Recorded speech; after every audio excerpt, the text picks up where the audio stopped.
కృష్ణవంశీ అంటే నాకు ఎంత ఇష్టం అంటే అంత ఇష్టం. ఆయన 2 సినిమాలు 100 సార్లు చూడమని చూస్తాం. మురారి ఒకటి నిన్నే పెళ్ళాడతా, రెండోది రంగమార్తాండ. అసలు నిన్నే పెళ్ళాడతాలో ఇందాక మీరు చెప్పినట్టు ఒక ఫ్యామిలీలో ఎంత, అది ఫ్యామిలీ కూడా ఆ చుట్టుపక్కల ఉన్న ఇన్స్పిరేషన్తో మా గుర్రం గంగరాజు, ఊర్మిళ వాళ్ళందరి ఇంట్లో ఎప్పుడు 20 మంది 30 మంది తిరుగుతుండేవాళ్ళు. ఆ ఇన్స్పిరేషన్ తీసాను చాలాసార్లు చెప్పాడు కృష్ణవంశీ. కాదు అప్పుడు నేను ఇంకా పరిచయం లేదు కృష్ణవంశీకి, లేకపోతే హీరోగా నాకే ఇచ్చేవాడు రోలు.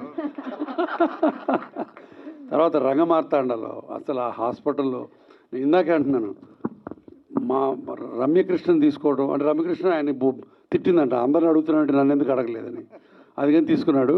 బట్ బ్రహ్మానందన్ గారికి ఆ క్యారెక్టర్ ఇవ్వటం అసలు కృష్ణవంశీ ఇంటలెక్చువల్ సుపీరియారిటీ. కృష్ణవంశీ రంగమార్తాండ తెలుగు సినిమాల్లో ఒక శంకరాభరణం లాగా ఒక కళాఖండం, అది నువ్వే తీయగలిగావు.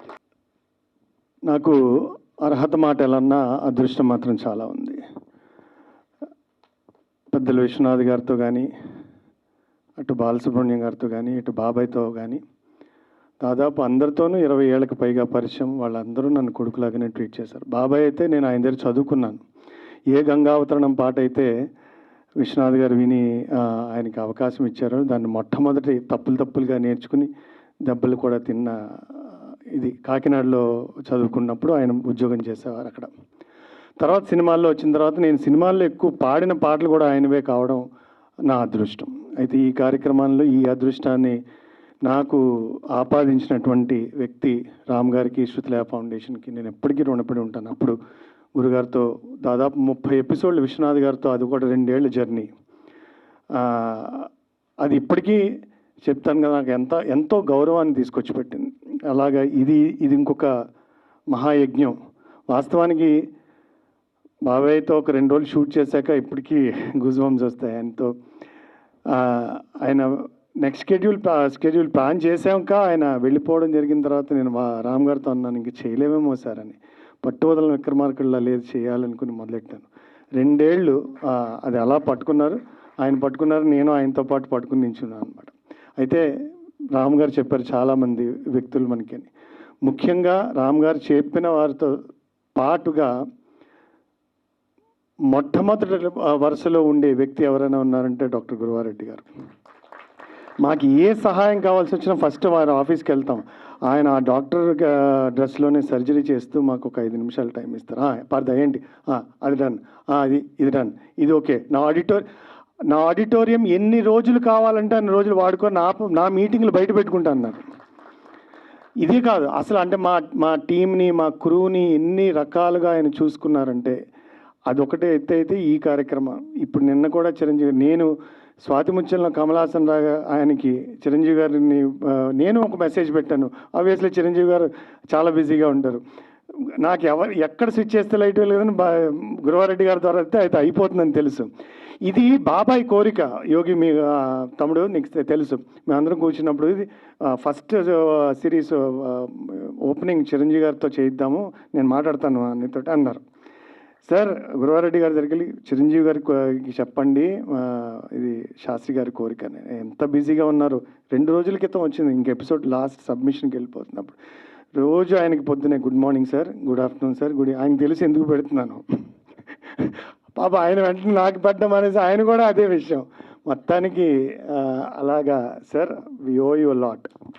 ఎందుకంటే ఏం ఆశించకుండా సంగీతం, సాహిత్యం అంటే చెవులు కోసేసుకుని, ఇంకా కళాకారులు అంటే ఏమైనా ఇవ్వడానికి సిద్ధంగా ఉండేటువంటి అలాంటి ఒక మంచి మనుషులు. ఇప్పుడు ప్రతి వాళ్ళకి ఒక స్వార్థం ఉంటుంది. నాకు ఈ కార్యక్రమం చేస్తే నాకు మంచి పేరు రావాలనే స్వార్థం, ఇలాంటి పెద్దలందరితో పనిచేయాలనే స్వార్థం లేకుండా ఏముండదు. ఆయనకి ఏంటంటే ఒక మంచి సంగీతం, ఒక మంచి సాహిత్యం బయటికి రావాలి, కళాకారులకు మనం గౌరవం ఇవ్వాలి, వాళ్ళందరూ కారణ జన్ములు అని భావిస్తారు. అది చిన్నైనా పెద్దయినా, అది బాపు గారు కావచ్చు, పార్థసారథి కావచ్చు, అక్కడి నుంచి ఇక్కడి వరకు ఆయనకి ఏం తేడా లేదు. Sir we really owe you lot. And అలాగే ఈ మొదటి నుంచి నా ఈ కార్యక్రమం మొదలెట్టింది నుంచి ఏం చేసినా కూడా వ్యయప్రయాసలతో కూడిందే. ఇప్పటికీ మాకు ఎంతోమంది మిత్రుల్ని రిక్వెస్ట్ చేసి సగం బాబాయ్ గారి పుణ్యమా అని, ఆయన పేరు పుణ్యం, ఇందులో పాల్గొన్న మహానుభావులు, తర్వాత మాకు సహకరించిన మిత్రుల వల్ల ఇప్పటికీ ఒక 70% ఫైనాన్షియల్గా గట్టాక ఇంకా ఒక 30% డెఫిషియెంట్ ఉంటుంది. బట్ అది పక్కన పెడదాం. కాకపోతే ముందు నుంచి ఈ కార్యక్రమం ఏం చేసినా నేను ఉన్నాను అంటూ మిత్రులు మూర్తి భోగరాజు గారు, శ్రీ డెవలపర్స్, ఇప్పుడు కాదు ఏడాదిన్నర నుంచి వంశీ గారు మేనేజింగ్ పార్ట్నర్స్, వీళ్ళిద్దరూ ఎందులో వస్తుందో తెలీదు, ఎవరు గెస్ట్లు వస్తారో తెలియదు సార్. ఇవాళ మేజర్గా కృష్ణవంశీ గారు వచ్చారు, రామ్ గోపాల్ వర్మ గారు వచ్చారు, ప్రభాస్ వచ్చారు అంటే రావచ్చు, అసలు ఎవరు వస్తారో తెలియదు. కానీ మీరు చేస్తున్నారు కదా, మంచి పాట మంచి కార్యక్రమాన్ని వాళ్ళు. Sir thank you so much మీ ఇద్దరికి. నేనేదో మోకాళ్ళు మార్చుకునే డాక్టర్ని ఇంతమంది కవుల మధ్య, ఇంతమంది బుర్రున్న డైరెక్టర్ల మధ్య ఉండటం కొంచెం ఇబ్బందిగానే ఉంది. ఎందుకంటే మా నాన్న చిన్నప్పుడు ఎప్పుడు దీవించాడు నన్ను, నీ బుర్ర మోకాల్లో ఉందిరా అని. అక్కడే ఉండిపోయాను నేను.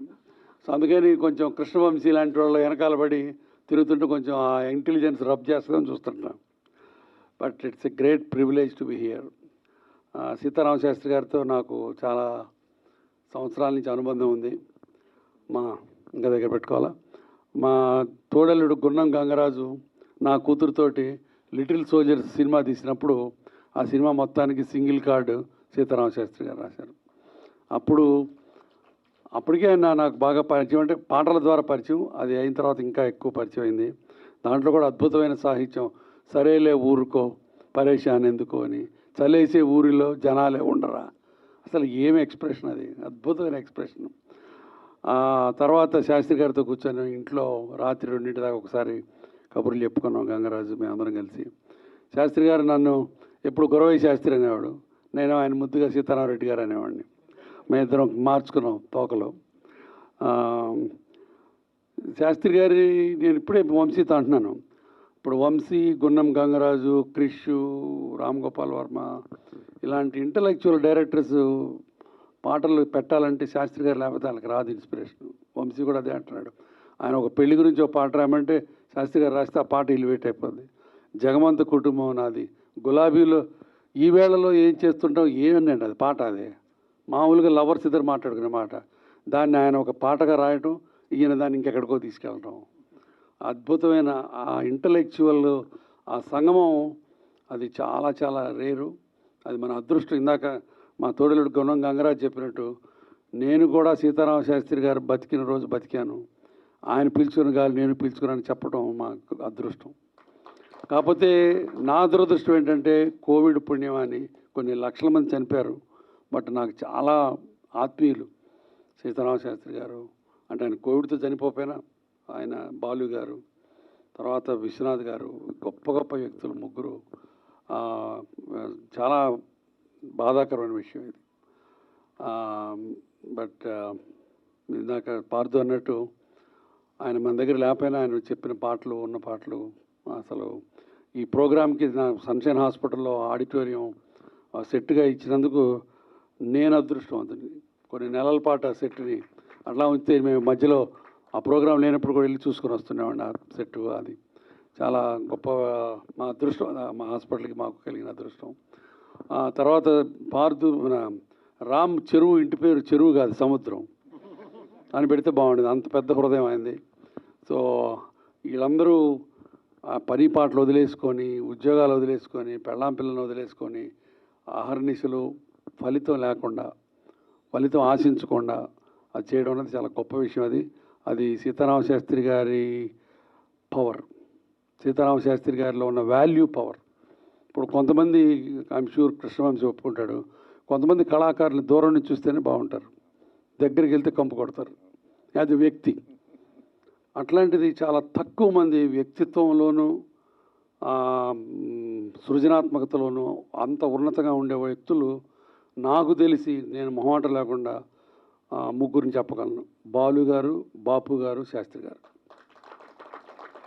వీళ్ళ ముగ్గురు వ్యక్తిత్వంలో కూడా ఒక నెక్స్ట్ మెట్టు. వాళ్ళలో ఆ సృజనాత్మకత ఎంత ఉందో, ఆ భావుకత ఎంత ఉందో, వ్యక్తిత్వం కూడా అంత ఉన్నతంగా ఉంటుంది. చాలా తక్కువ మందిని చూస్తాం అలాంటి వాళ్ళని. తర్వాత ఇప్పుడు యోగిని చూస్తుంటే నాకు ఇంకో కోరిక వస్తుంది, సీతారామ శాస్త్రి గారి బయోపిక్ తీయాలి, ఈయన పెట్టాలి హీరో. అసలు ఆయన చూస్తే శాస్త్రి గారు లాగా నవ్వు కానీ, ఆయన నవ్వులో ఇందాక మన ఎవరు చెప్పారు, ఇందాక నాగార్జున చెప్తున్నట్టు ఆ పసితనం, ఈయన చూస్తే యోగిని అట్లానే ఉంది నాకు ఆ నవ్వులో. యోగి నిన్ను పెట్టి బయోపిక్ తీద్దాం. కొంచెం సన్నబడాలని. కానీ మనందరి అదృష్టం శాస్త్రి గారు ఉన్నప్పుడు, ఇందాక రాజమౌళి అన్నట్టు తెలుగు మొదటి నుంచి మళ్ళీ తెలుగు చివరి దాకా శాస్త్రి గారు ఇచ్చిన ఒక కంట్రిబ్యూషను అజరామరం, ఇంకెవరు ఇవ్వలేరు. వేటూరు సుందరామూర్తి గారు ఒక కావ్య కన్య లెవెల్కి తీసుకెళ్తే శాస్త్రి గారు దాన్ని వాల్యూస్ జోడించి, ఆ మంచితనం మనిషితనం అని ఇందాక వాడేవను అవి జోడించి ఎక్కడ కాంప్రమైజ్ అవ్వకుండా సో అద్భుతంగా రాశాడు. ఆయన ఒక చనిపోవడానికి ఒక నెల రోజుల ముందు 6 వారాల ముందు, నాకు సరిగ్గా గుర్తులేదు, ఒకరోజు నేను ఇంట్లో ఉంటే ఒక డ్రైవరు ఎవరో పేరు కూడా తెలియదు నాకు, డ్రైవర్ కూడా కాదు ఎవరితోనో, ఆయన పాటల జీరాక్స్ ఒక 5 వాల్యూమ్స్ పంపించాను నాకు. పంపించి మీకు ఇచ్చిరమ్మన్నారు సార్ అని. తర్వాత ఫోన్ వచ్చింది, గురవయ్య శాస్త్రి ఏంటి సార్ అంటే, వీటిలోంచి ఒక 50 పాటలు నువ్వు సెలెక్ట్ చేయి, మన ఇద్దరు కలిసి ఒక ప్రోగ్రామ్ చేద్దాం అన్నాడు. సరే చేద్దాం సార్ అన్నాను. బట్ ఆయన ముందు మాట చివరి మాట అన్నీ చెప్పేసి వెళ్ళిపోయారు. బట్ నేను నా లైఫ్లో నేను సంపాదించిన ఆస్తులు కాదు, నేను కొన్న కార్లు కాదు, నా ఏ అదృష్టం నా భాగ్యం ఏంటంటే ఇలాంటి వ్యక్తుల మధ్య జీవించినందుకు, వాళ్ళతో ఈ మాత్రం పరిచయం ఉన్నందుకు. కాకపోతే ఆయన అదృష్టం నా దురదృష్టం, శాస్త్రి గారి మోకాళ్ళు నా చేతిలో పడలేదు.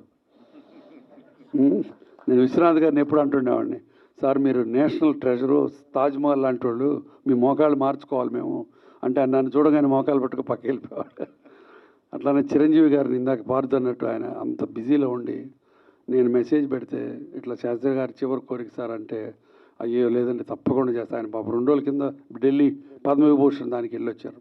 ఆ రోజు జిమ్లో అయిన తర్వాత మళ్ళీ షూటింగ్ 80 మంది మధ్యలో కూర్చొని 6ంటికి డాల్బీ థియేటర్లో చేసి మళ్ళీ నాకు 3 పంపించి ఆడియో బిట్లు, మళ్ళీ దానికి ఒక సపోర్టింగ్ వాయిస్, ఈ 3 బాగున్నది తీసుకోండి, మళ్ళీ రిపీట్ చేశాను, మళ్ళీ చూసుకోండి, బాగోలేదంటే మొహాటం లేకుండా మళ్ళీ రాయండి పంపించండి, సాయంత్రం మళ్ళీ రికార్డ్ చేసి పంపిస్తాను, ఇవన్నీ వాయిస్ నోట్తో ఆయన.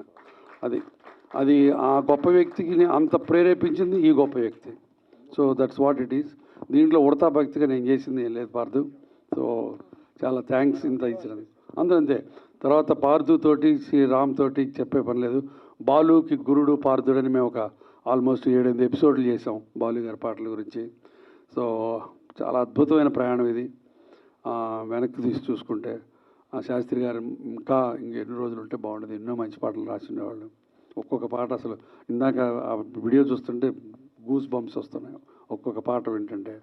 సో ఆయన మనందరి హృదయాలు ఇలానే ఉంటాడు. ఇంతమంది పాత్రికేయ మిత్రులు వచ్చారు, మీరందరూ ఈ ప్రోగ్రాం ఇంకా ఇంకా బాగా ఇచ్చేసి, ఎంతోమంది మా కోసం కాదు వాళ్ళ కోసం కావాలి ఈ ప్రోగ్రాం చూడాలి. ఎందుకంటే శాస్త్రి గారు ఆవిష్కరించినది వేరే వాళ్ళ దాంట్లో, ఇప్పుడు ఒక కృష్ణవంశీ శాస్త్రి గారిని ఎట్లా తీసుకున్నాడనేది ఆ పర్స్పెక్టివ్. రామ్ గోపాల్ వర్మ చెప్పాడు చూసారా, నేను వెనక్కి చూస్తే ఒక గ్యాప్ ఉంటే ఆ గ్యాప్లో ఈ వ్యక్తి ఉంటాడు, ఆయన లేకపోతే గ్యాప్ ఉంటుంది. అలాంటి ఎక్స్ప్రెషన్స్, అద్భుతమైన ఎక్స్ప్రెషన్స్, ఆ ఇంటలెక్చువల్ ఎక్స్ప్రెషన్స్ నిజంగా శాస్త్రి గారు ఇంతమంది వ్యక్తుల నుంచి అంత ఆయన ఇచ్చాడు, వీళ్ళ దగ్గర నుంచి తీసుకున్నాడు, ఎంతో గొప్పది. So once again thanks Partha and Ram, మీరు నాకు ఈ ఉడతా నాకు దీంట్లో ఇచ్చినందుకు. ఏదో రాముడు ఉడతని ఇలా అంటే 3 గీతలు పడ్డాయంట, నువ్వు కూడా ఒక గీతలంటే. Thank you so much. అందరికీ నమస్కారం అండి. నాకు సరిగ్గా మాట్లాడటం రాదు, అందుకని మీరు క్షమించాలి, ఎక్కువ మాట్లాడలేను. శాస్త్రి గారు ఏంటనేది చాలా బాగా చెప్పారు. గురవారెడ్డి గారు కానీ, మా శ్రీరామ్ బాబాయ్ కానీ, రామ్ చరణ్ గారు కానీ. శాస్త్రి గారు అంటే ఏంటన్నది ఆయన పాటలతోటి 30-40 ఏళ్ళ నుంచి తెలుసు. అప్పుడే 89 నుంచి 88 నుంచో నాకు పరిచయం. అదృష్టం, నాకు దొరికిన మహా అదృష్టం. ఏ రకమైన అర్హత లేకపోయినా ఆయన కొడుకు కింద తీసుకున్నారు ఇంట్లోనే, వాళ్ళ ఇంట్లోనే పడి ఉండేవాళ్ళం. ఆయన ఉండే ఒక ధైర్యం, యాక్చువల్గా ఒక 6-7 నెలల నుంచే సినిమా స్టార్ట్ చేద్దాం, కొత్త సినిమా స్టార్ట్ చేయాలని, కానీ నాకు పాటలు ఏం చేయాలో అర్థం కావట్లేదు. ముందు ఆయన దగ్గరికి వెళ్ళి మాట్లాడి, ఇలాంటి పాటలు ఉంటాయి, ఇలాంటి కథ అని అనుకుని వెళ్ళేవాడిని. వాళ్ళు అది లేదు, ఒక రకంగా అనాథం అంటారు కదా,